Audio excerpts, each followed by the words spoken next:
estar conversando con el compañero Francisco Cabanillas sobre su libro Ensayo Silenista, que es un libro del 2016 publicado por Editorial o Ediciones Gaviota, esa también de Casa Norberto González Librería.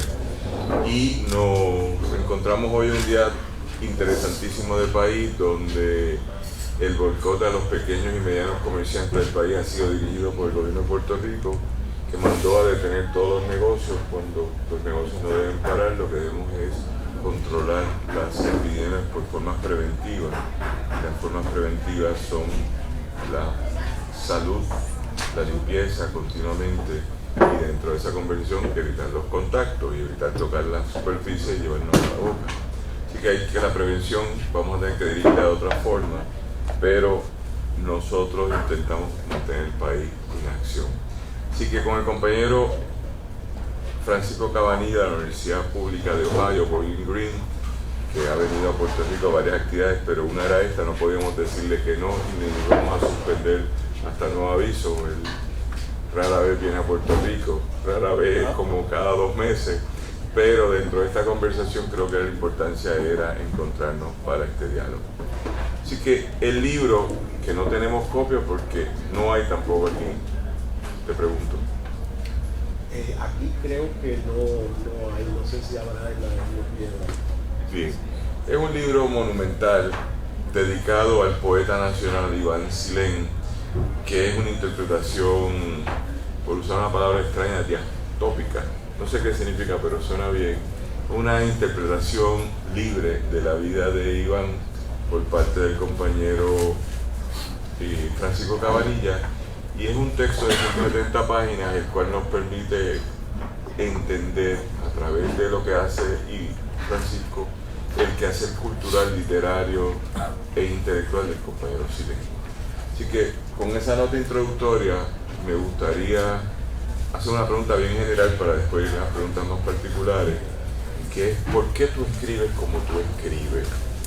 Y esto lo tengo que decir, muy poca gente, o no sé si la gente aquí presente ha escuchado la obra del compañero Francisco Cabanillas, pero Francisco Cabanillas es muchas cosas a la vez, es mi amigo, y eso es lo más importante. Es un crítico literario. Críticos literarios son los que cogen los libros de otra gente y los interpretan. Es profesor, diría uno, de español, pero realmente de estudios globales en la Universidad de Bowling Green en Ohio, pero es alguien que interpreta desde otra perspectiva a los autores en una interpretación que diría yo que es hipertextual o intertextual, porque va abriendo un autor y lo va examinando a través de múltiples textos, que empieza con un libro y termina en una película, o termina en un circo, o termina en Isla Verde con un señor que lee libros al descampado. Así que mi pregunta es ¿por qué tú escribes como escribes? Vamos a empezar por ahí. Es una pregunta de un club de lectores, a un autor que escribió el libro Ensayo Silenista. Bueno, es una pregunta difícil, porque solamente puedo decir que escribo como escribo, porque me ha tomado mucho tiempo poder escribir como escribo. Y trato de escribir en diálogo con, por ejemplo, lo que hago, que es crítica literaria, y con todos los textos que me ayudan a entender los textos por los que trabajo, a pesar de que en muchos casos mi escritura y mi análisis literario tiende a escaparse de la crítica literaria pura y tiende a mezclarse con los diferentes géneros literarios. Ojalá que con lo poético, por supuesto, con la narrativa, el ensayo, por supuesto, que lo considero de principio a fin ensayo literario. Entonces escribo como escribo porque me ha tomado mucho tiempo poder encontrar mi manera de escribir. Bien, no sé si la gente que nos escucha nos está viendo por el canal de El Post Antillano. Esto es una actividad, como debía haber dicho, en celebración al Club de Lectores sabatino que realiza El Post Antillano y Pasillo del Sur Editores a través de todas las librerías que existen, desde Río Piedras hasta el Viejo San Juan. Se incluye con Arnaldo La Mágica, Casa Norberto en Plaza Las Américas, Euroamericana en la Parada 26, Biblioservices en la Ponce de León. También tenemos Libros AC, La Esquinita, y en el Viejo San Juan lo que tiene que ver con el laberinto.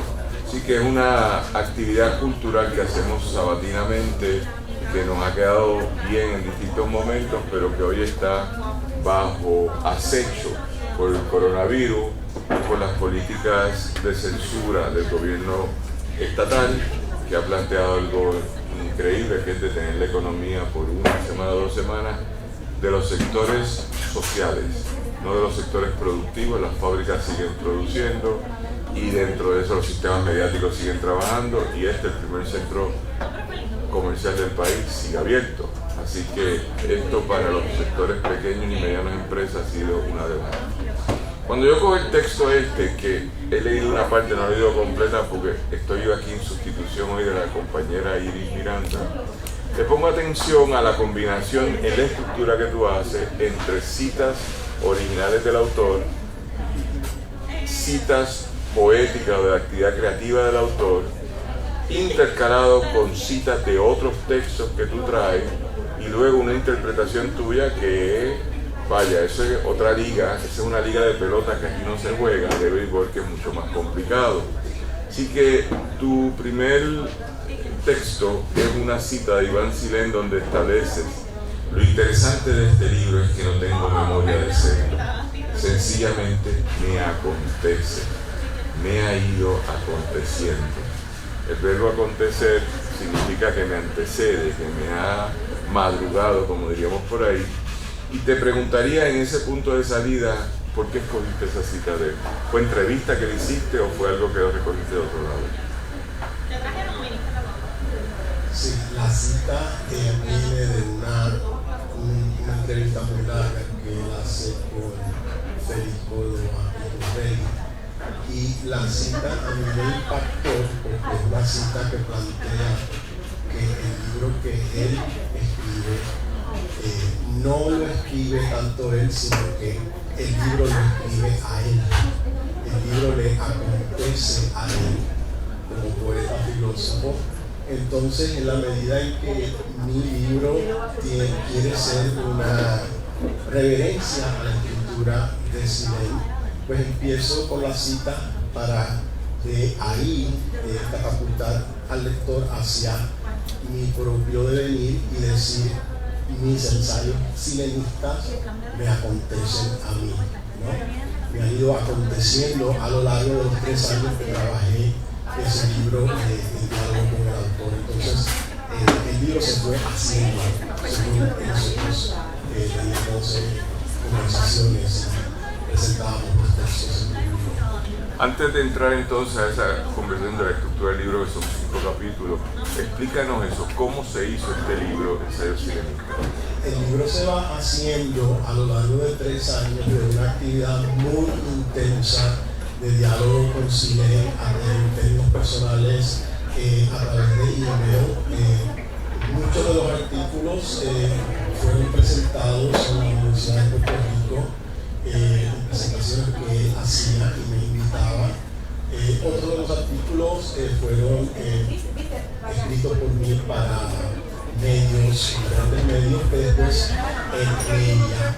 Entonces, a lo largo de los 3 años, según se fueron acumulando los artículos, se me ocurrió que tenía que buscar una manera, una estructura según la cual los pudiera ir acoplando un poco de una manera estructurada y también libre, como me parece que quiero que sea el ensayo literario.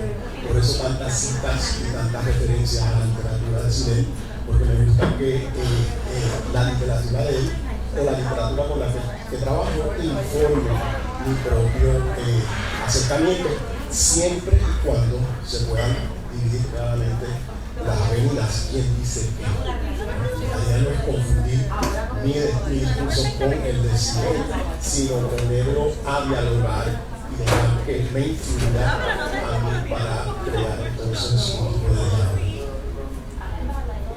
Dentro de esa consideración, entonces, no es una biografía autorizada de Silén, no es una interpretación crítica de Silén, es un diálogo bastante horizontal a partir de Silén con Silén, pero sin Silén.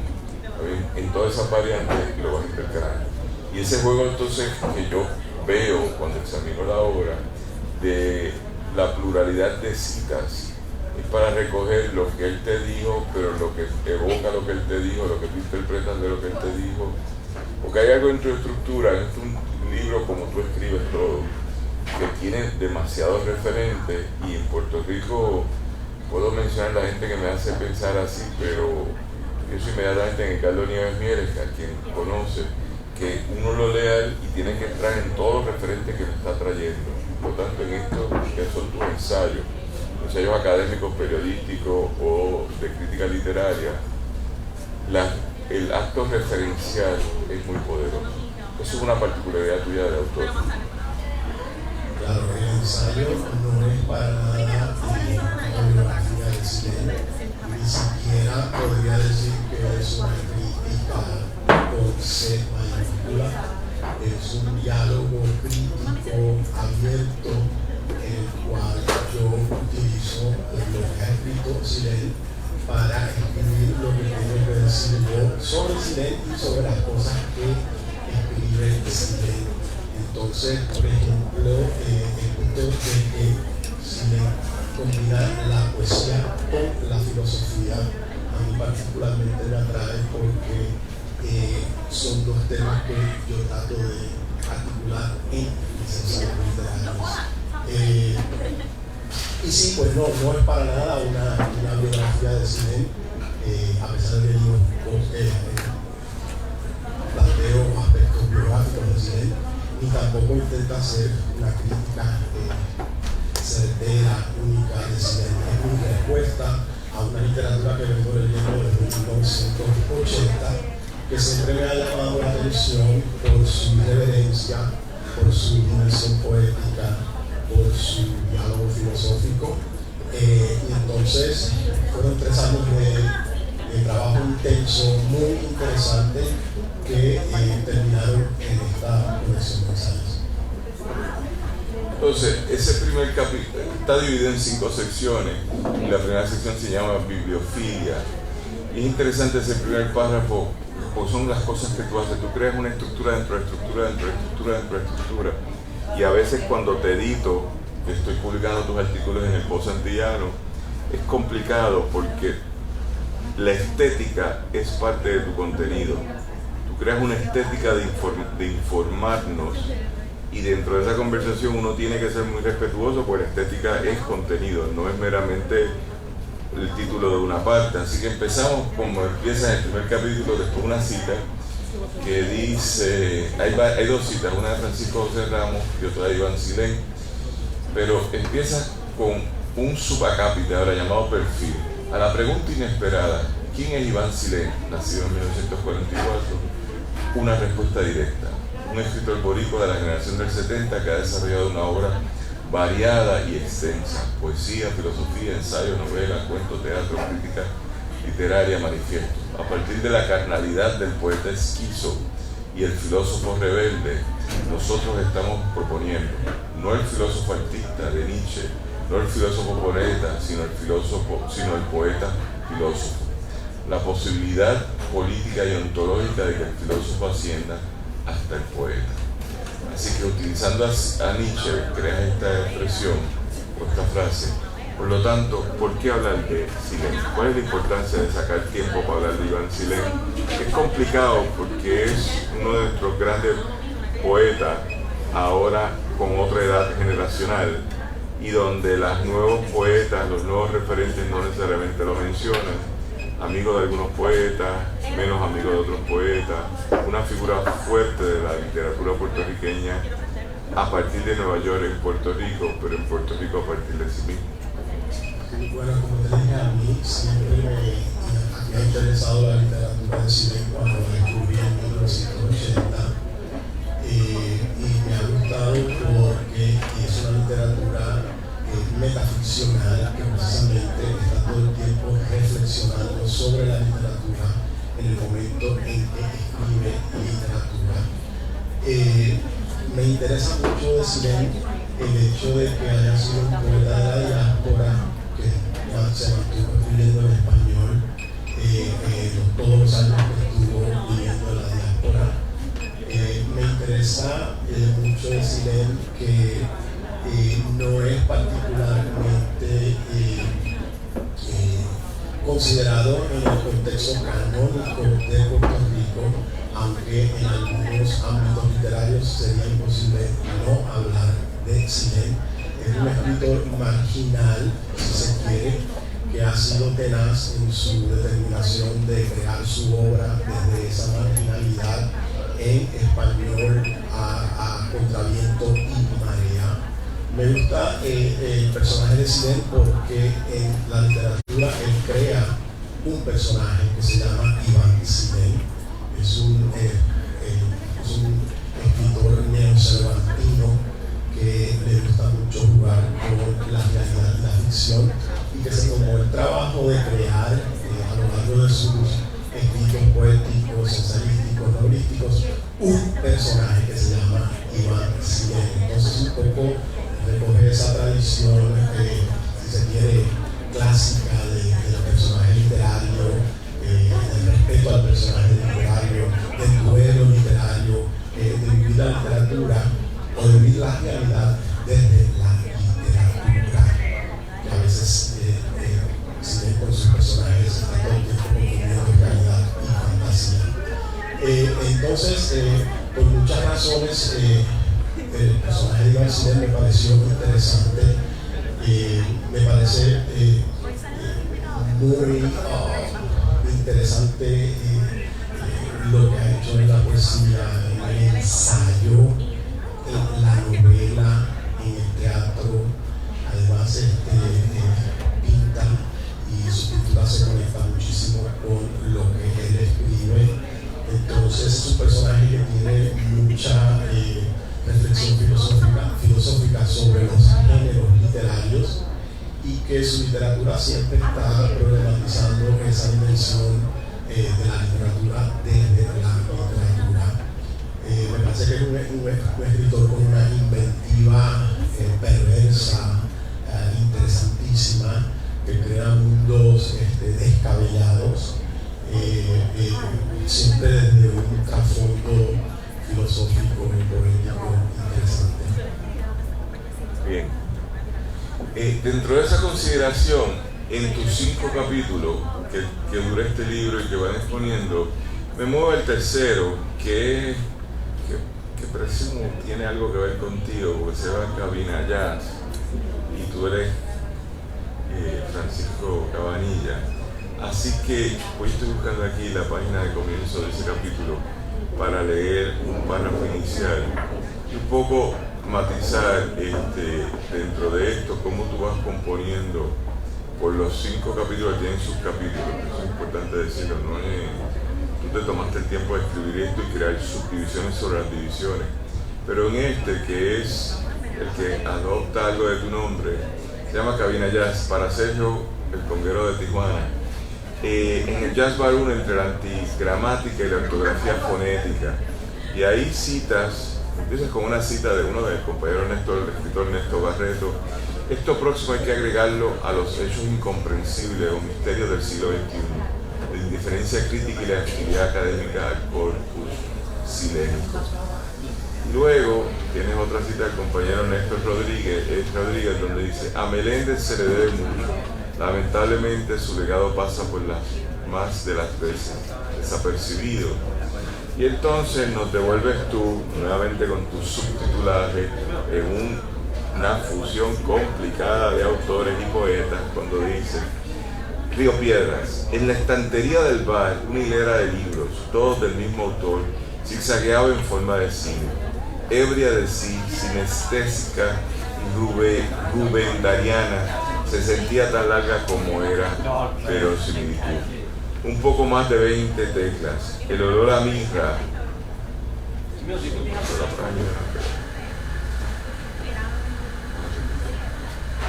pasado la página.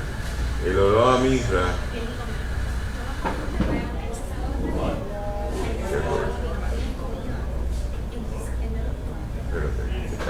cometido un error aquí gravísimo que se nos pasó la mano, pero estamos llegando.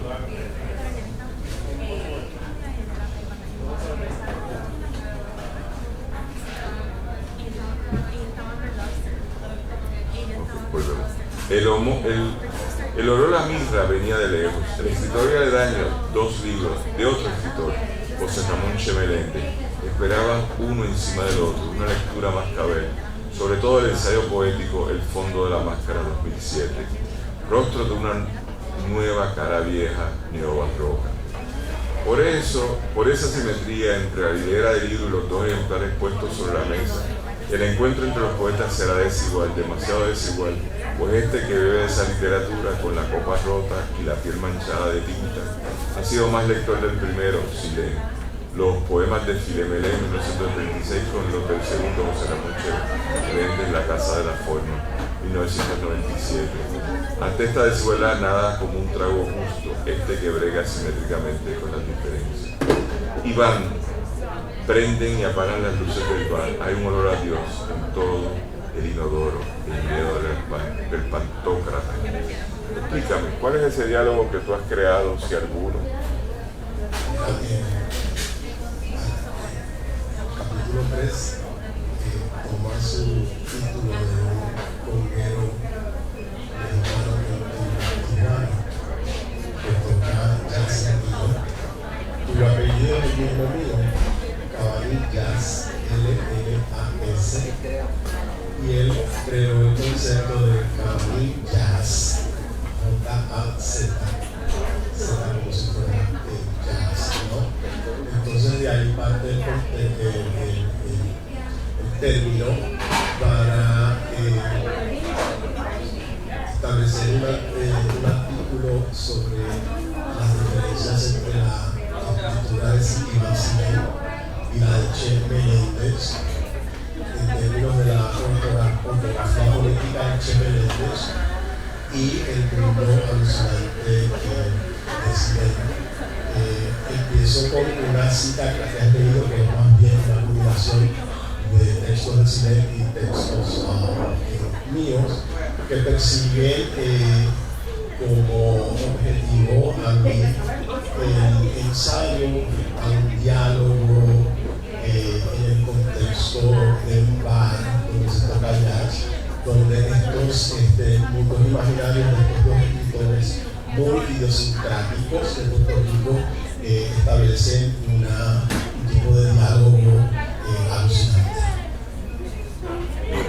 Pero ese diálogo es creado, es ficticio o es real. Es una pregunta importante y está cargada. El diálogo es todas esas a la misma vez, es real, es ficticio. La literatura de Chemelende se conecta con la literatura de Silén. Silén habla de Chemelende, entonces el diálogo intenta recuperar estas maneras de escribir en el contexto del bar de jazz. Bien, pero en esa incursión es un capítulo importante porque habla de 2 poetas nacionales con sus propias trayectorias, con sus propios respetos y prácticas que no los reconocen tal vez en su magnitud, que no son del canon para nada, pero han creado sus propios cánones, ambos autores, y que lamentablemente o para bien, no sé, pero tiendo a pensar que el mundo contemporáneo hoy les hace un reconocimiento más folclórico en muchos sectores que sistémico, que concienzudo de lo que han estado diciendo y haciendo por mucho tiempo. Ambos ya en unas edades más extensas que el resto de nosotros, y donde el devenir de ellos ya se ha visto, pero capturar la fuerza de ellos a veces se nos pierde. Entonces digo todo esto para preguntarte si en ese encuentro que tú haces, en este texto, uno dirigido como autor, pero también en una contribución social de un ensayo que yo creo que también lo estamos rescatando tu trabajo, porque a veces aquí se olvidan de lo que es la crítica literaria, se olvidan de la crítica literaria que no está de tendencia, que no está de moda. En otras palabras, la crítica literaria que yo oigo, recibo y veo continuamente es de personas en tendencia actualizada, pero buscar en el 2016 a Silén y Y H. Meléndez me parece que es algo de un trabajo de otra dirección, de otra profundidad. Por lo tanto, en este momento, en lo que es toda la poesía de Puerto Rico, donde insertan estos dos compañeros escritores, un poco cuál es el interés como crítico literario, qué es lo que tú quieres decir al rescatar estos dos autores que de ordinario ya no se hace crítica literaria de ellos. Bueno, mi interés sobre todo no es rescatar Che Meléndez, porque como digo al principio, yo soy lector más de Silén que de Che Meléndez, pero entiendo de que los dos crearon su propia escritura, ¿no? Iván Silén se inventa verbos, se inventa adjetivos, se inventa adverbios, utiliza muchísimos neologismos. Entonces mi interés sobre todo es dialogar con Silén en el cruce que su literatura establece con la de Che Meléndez, no tanto para desenterrar a Che Meléndez, sino para seguirle los rastros de Silén que me llevan a tener que dialogar, aunque brevemente, con el trabajo que ha hecho Che Meléndez, inventándose su propia escritura, igual que Silén se inventa su propia gramática y sus propios verbos. Entonces, esa sería la contestación. Bien. Sí, todo. Entonces, en esa consideración, pasamos al último capítulo, que es como un epílogo, lo había estado viendo, sobre el capítulo 4 en Manjares, que tiene, tú podrías comentarlo después, pero el capítulo último, de la página, ya que es un epílogo, brevemente, ese lo leí, me pareció muy interesante, que dices, como el que abre una antología vieja de literatura hispanoamericana y se encuentra con unos versos que nunca había leído, así como los lee ahora. El reencuentro con estos de José Martí en Dos Patrias resultó vertiginoso. Está vacío mi pecho, destrozado está y vacío en donde estaba el corazón. Por primera vez la lectura de esos versos que he leído otras veces me aparta de la temática cubana decimonónica que poetiza Martí. Dos patrias tengo yo en el poema. El corazón vacío del que habla Martí en Dos Patrias me pareció una descripción literal de otro hueco, el que lo pintó José Clemente Orozco a Hernán Cortés en uno de los murales de Hospicio Cabaña. Un Cortés robotizado hecho para matar con espada con talante. A su vez, el mural de Orozco me remite a los versos de Martí. Ahora Cortés, el viudo de una noche sin libertad. La muerte, y citas a Martí en versos libres, está sentada en mis umbrales. ¿Quién va a morir? Va a morir. Desde la guerra declarada de Dios, según empieza el manifiesto de Silén, maldigo el lenguaje de los trasnochados y de los nostálgicos de una soberbia propuesta. La democracia con cada fracasado. Vuelvo al mural de Orozco y veo al viudo de la noche sin libertad de Martí Cortés. Lo que subraya Silén de la poesía martiana, ¿quién va a morir? Va muerto. Acontece. Cortés que va a matar, va muerto. Entonces, en esa interpretación de cierre, un poco una interpretación que parecería ser tu último capítulo y pones una foto de Iván en algún momento dado en una actuación teatral o viviendo así, no sé, parece como de teatro. Pero eso es muy fuerte cuando dice Silén en su manifiesto, quien va a morir va muerto, quien Cortés que va a matar va muerto. Yo decía antes, hace un tiempo atrás, que no me ha pasado y qué bueno que no me ha pasado, que el día que me ponga una pistola de frente, que ha pasado en distintos momentos pero no ha pasado nada, y me digan te voy a matar, yo digo mátame, porque cuando me mates no habré muerto. Es decir, yo rescato y rehago la muerte, yo la defino, yo la controlo, no la controlas tú. Una pregunta interesante, como autor y como escritor, ¿por qué terminar una obra de esa forma? En un reconocimiento, quien va a matar va muerto, quien no va a producir, quien no va a crear, no crea. Un poco una interpretación, no conozco el manifiesto, pero tú sí lo leíste, así que podrías comentarnos a partir de eso. Es una pieza breve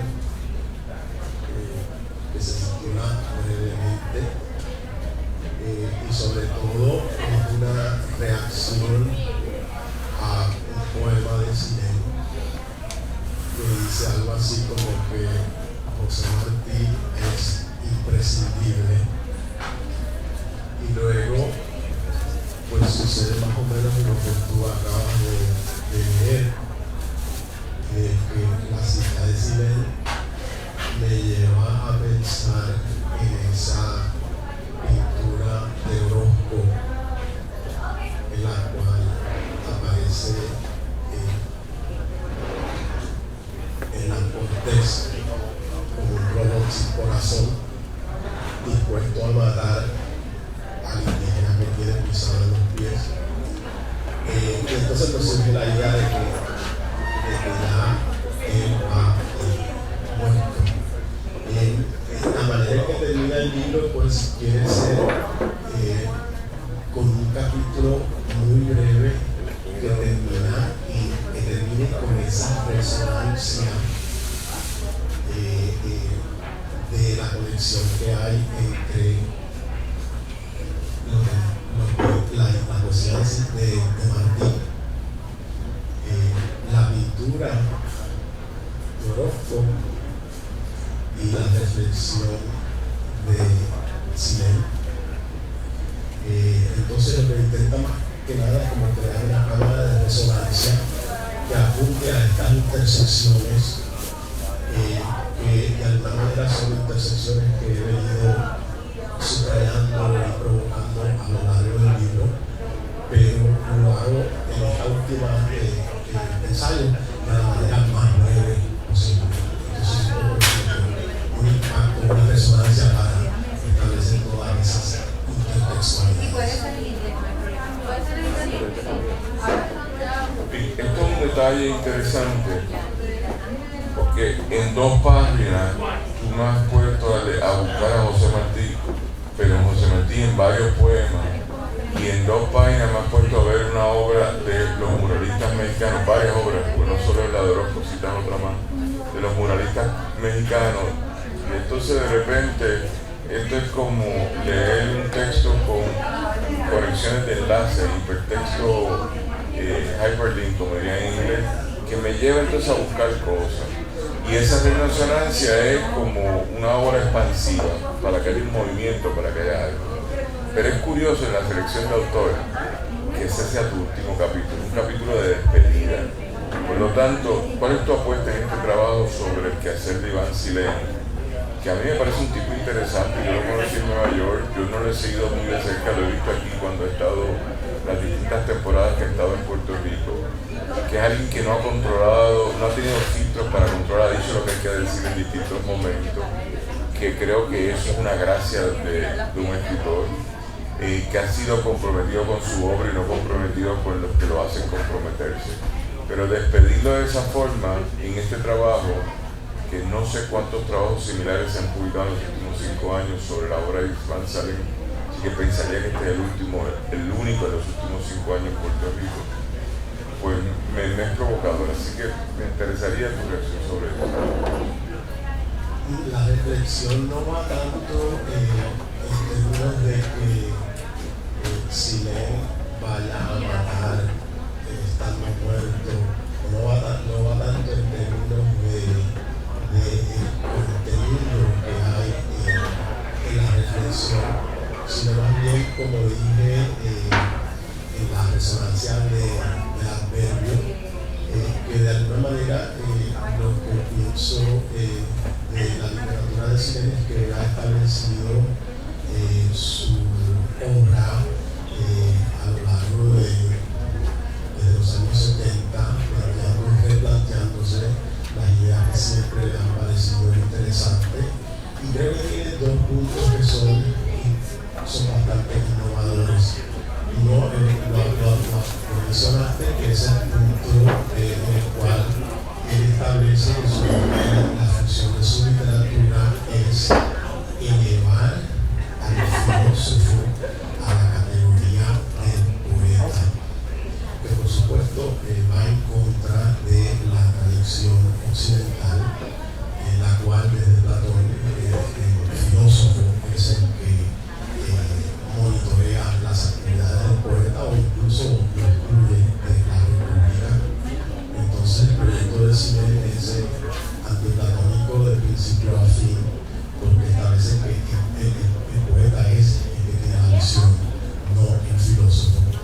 segundo punto interesante de la literatura de cine que me parece que no se ha trabajado mucho, y es que diría que entre los escritores de la generación del 70 en adelante es el único que se ha tomado en serio la tarea de reinventarse o imaginarse a un Jesucristo silenista. Silén tiene una dimensión religiosa muy profunda en su literatura, porque iba a ser lector, estuvo en el seminario, un ferviente lector de la Biblia, pero es un lector que maneja, es un escritor que maneja esos textos bíblicos de una manera sumamente irreverente, que es lo que yo llamo los ensayos silenistas. Silenismo es la pura irreverencia, en muchos casos la perversidad literaria. A veces pienso que no hay escritor más perverso literariamente que Silén. Entonces, hay en su literatura una novela que se titula La novela de Jesús, en donde podemos ver claramente cómo entiende el filósofo poeta, o el poeta filósofo teólogo, cómo ve y cómo reimagina al Jesucristo silenista. Entonces yo creo que esos son dos puntos que me parecen muy interesantes de Silén, su posición poética sobre todo, y me parece muy innovadora su visión de inventarse un Jesucristo silenista. Ese recordatorio de su relación religiosa y su contribución a una interpretación alterna del mundo sacro, pues parece que es un buen recordatorio que hasta, por lo menos a mí, se me ha dispersado en mi memoria reciente. Y que antes de ir finalizando, tenemos aquí varios amigos presentes. Si alguien quiere hacer una pregunta al autor puertorriqueño Francisco Cabanilla, autor de la obra Ensayos Silenistas, un homenaje crítico de crítica literaria a Iván Silén. No sé si alguien tiene alguna pregunta que le quieran hacer. Yo llegué tarde, desafortunadamente. Bien, a Francisco Cabanilla, que es un amigo que lo seguimos tanto en físico en Puerto Rico cuando está, pero también en las contribuciones que hace al Pozo Antillano, que por lo menos yo las edito. Y dentro de esa hiciste una los otros días que se pegó, que te fue bien. Yo cuando digo fue bien es que recibe muchos seguidores. Y entonces esa se llama, vamos a buscarla aquí, esa se llama El Vértigo de la Cacocracia, verano de 2019, Puerto Rico. Voy a cambiar esa porque eso es una obra interesante de dos perspectivas. Es una lectura distinta del 2019 porque ha habido muchas lecturas y podemos coincidir o no, pero esta es distinta. Y segundo, porque introduce un tema que aquí poca gente maneja, que es el de la cacocracia. Por lo tanto, dejando a un lado ahora tu trabajo en Silén, que es un trabajo de mucha rigurosidad a tu estilo, que es importante, tu estilo de escribir es muy distinto al que yo conozco en críticos literarios. O sea, no es una narrativa, por decir algo, lineal, es una narrativa que tiene demasiada hipertextualidad o intertextualidad. Dentro de esa conversación entonces te traigo este ensayo que está en el Pozo Antillano en 1 de marzo, que lo publicaste hace un par de días, sobre qué pasó en verano del 2019 y donde introduces el tema de la cacocracia. Así que antes de cerrar me gustaría que tocáramos un poco de este ensayo, que es un ensayo importante. El ensayo sigue conectado con la literatura de Iván Silén porque empiezo con una referencia al filósofo puertorriqueño Paco Pepe, Ramos, exactamente. Empiezo con una referencia a una introducción que él escribió sobre un libro de ensayos de Iván Silén de 1997 llamado Los Ciudadanos de la Orbe. Y Paco Pepe Ramos le hace la introducción a esa colección de ensayos irreverente, filosófico, desafiante, alucinante, Y entre las cosas que dice en el libro 27 es que habla de la cacocracia. Entonces, fue una referencia que a mí nunca se me olvidó cuando leí ese libro. Y luego cuando estuve en el verano del 19 participé en la marcha contra Ricky, al final del día, después de haber estado en la calle todo el día y pensando, bueno, ¿cuál es el significado que tiene lo que hemos hecho hoy? ¿No? Porque fue una reacción multitudinaria donde todos salimos en un espíritu de muchísima solidaridad a la calle. Al final del día dije, bueno, ¿cuál es el sentido que tiene esto que hemos hecho hoy? Y se me ocurrió que el sentido que tenía lo había anticipado Paco Pepe Ramos en la introducción, porque lo que digo que lo que sucedió en esa marcha fue que el puertorriqueño le dio la cara a la cacocracia del señor Rosselló. ¿Qué es la cacocracia? La cacocracia es el gobierno de los peores. Es un término griego que significa cuando gobiernan los peores, ¿no?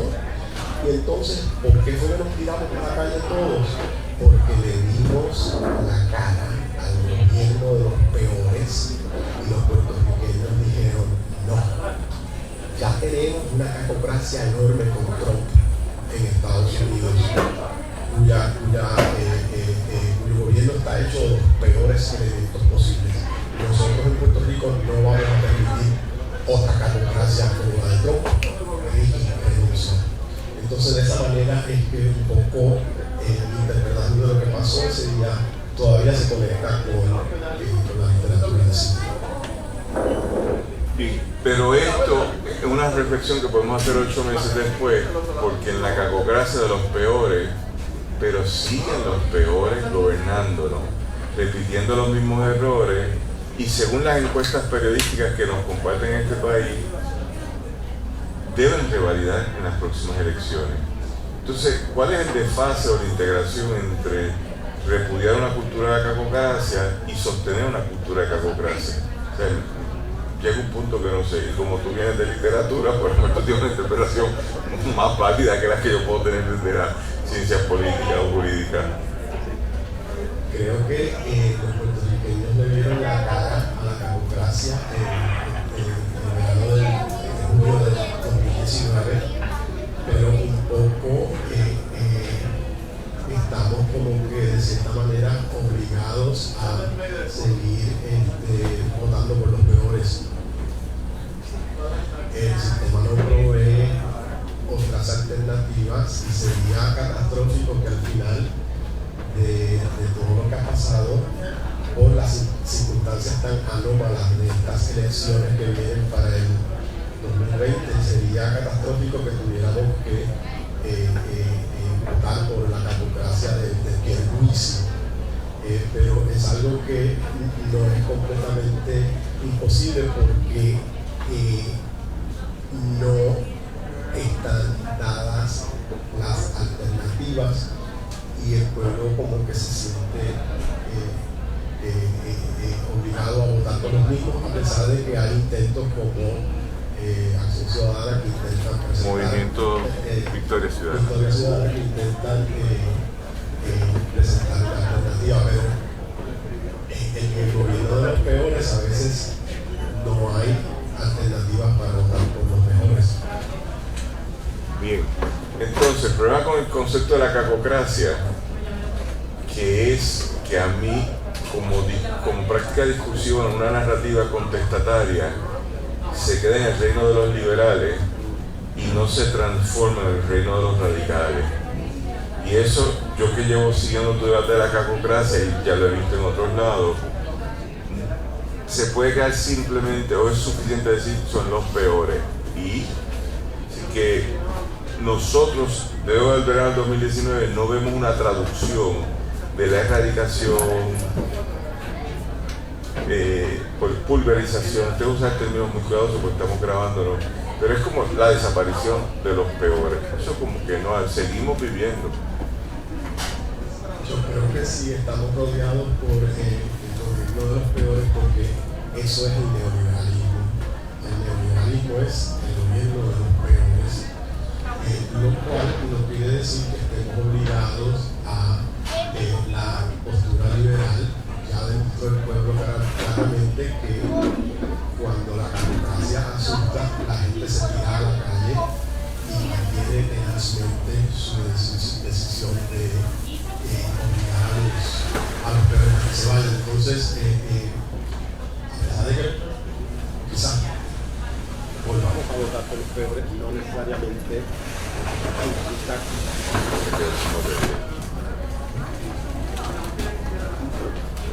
se quedó sin batería. No necesariamente implica que no podamos en algún momento dado escoger a los mejores. Es un poco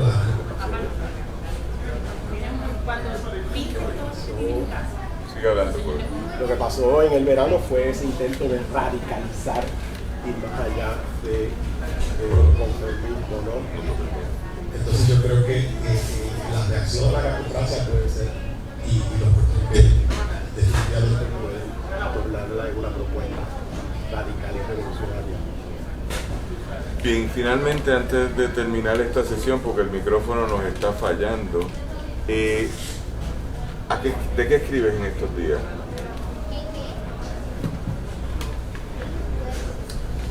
En estos días estoy escribiendo varios trabajos sobre la ciencia ficción puertorriqueña,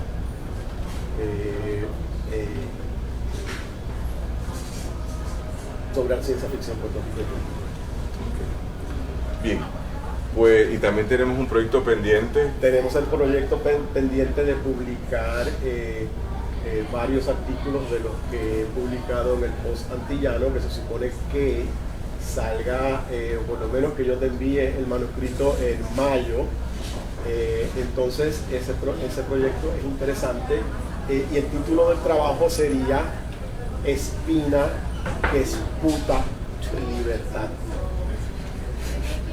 Esputa del verbo esputar, ¿no? Entonces ese proyecto es recopilar los mejores artículos del Post y sacarlo adelante. Muy bien. Bueno, pues vamos a dar por terminada esta sesión del Club de Lectores hoy, sábado 14 de marzo, en la librería Casa Norberto en Plaza Las Américas. Ha sido un placer tener al compañero Francisco Cabanilla directamente desde Bowling Green en Ohio, quien vino este fin de semana a estar con nosotros por distintas razones. Es un fin de semana muy complicado que va contra las iniciativas de país, que es quédense en su casa, no salgan, no convivan, no hagan nada. Estamos todos bajo el estado de terror del propio estado en adición de coronavirus, pero tenemos que seguir viviendo, usamos toallitas para limpiarnos y tenemos que seguir vivos y mantenernos en contacto. El sábado que viene a las 2 de la tarde sigue el Club de Lectura. El próximo sábado estaremos en otra de las actividades que hacemos con la escritora puertorriqueña. También en marzo ha sido el mes de los críticos literarios.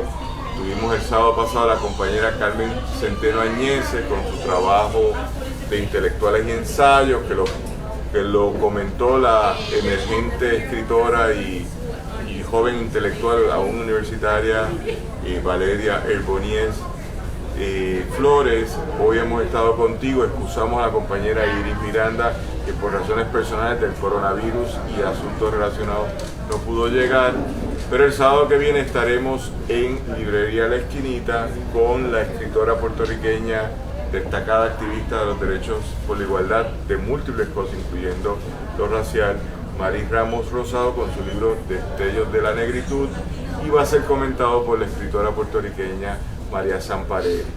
El último sábado de mes estaremos con el compañero escritor José Ravelo con el libro Puerto Rico et le culture de la crítica literaria francesa François Leissart, y eso lo anunciaremos más adelante donde se realizará.